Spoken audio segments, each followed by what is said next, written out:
merupakan warisan budaya Indonesia yang diakui oleh UNESCO, memiliki dampak signifikan terhadap ekonomi lokal. Namun, proses produksi batik juga berpotensi menyebabkan pencemaran lingkungan, khususnya pencemaran air sungai. Limbah batik memiliki potensi ancaman penting dalam kehidupan manusia, air, dan tanah.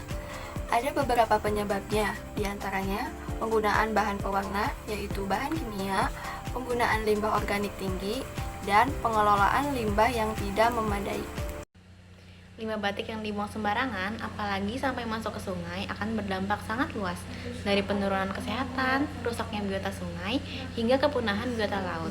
Dampaknya itu penyakit, terutama paling banyak penyakit kulit. Jika meresap ke sumur dan kemudian airnya dikonsumsi, maka berpotensi menimbulkan kanker. Kalau dibuang ke sungai, tentunya akan merusak biota, seperti ikan, ganggang, dan organisme lainnya dapat mati. Jika sudah meracuni sungai, larinya akan ke laut. Kalau itu terjadi, maka jumlah populasi ikan yang ada di laut akan turun sangat drastis, dan biota tidak bisa hidup dalam lingkungan yang tercemar. Untuk mengatasi kerusakan alam, dalam hal ini sungai, karena perindustrian batik, ada dua cara yang dapat kita lakukan. Yang pertama adalah dengan pencegahan, dan yang kedua itu penanggulangan.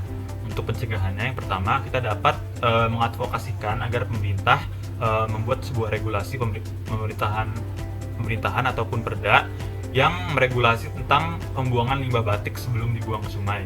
Kemudian yang kedua, kita juga dapat menekan pemerintah agar mereka memberikan sanksi bagi para pengusaha batik yang tidak mengelola limbah batiknya sebelum dibuang ke sungai, seperti misalnya denda uang atau sebagainya. Lalu yang ketiga, kita sebagai mahasiswa juga dapat mengedukasi masyarakat setempat untuk meningkatkan kesadaran mereka tentang pentingnya dan bahayanya limbah batik yang dibuang di sungai sekitar mereka.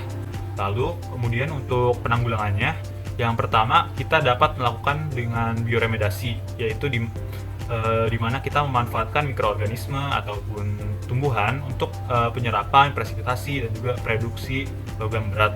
Hal ini akan mengurangi toksisitas logam berat tersebut sebelum dibuang ke sungai. Kesimpulannya, pencemaran air sungai dari sentra produksi batik dapat diatasi dengan penerapan solusi yang berkelanjutan dan melibatkan berbagai pihak.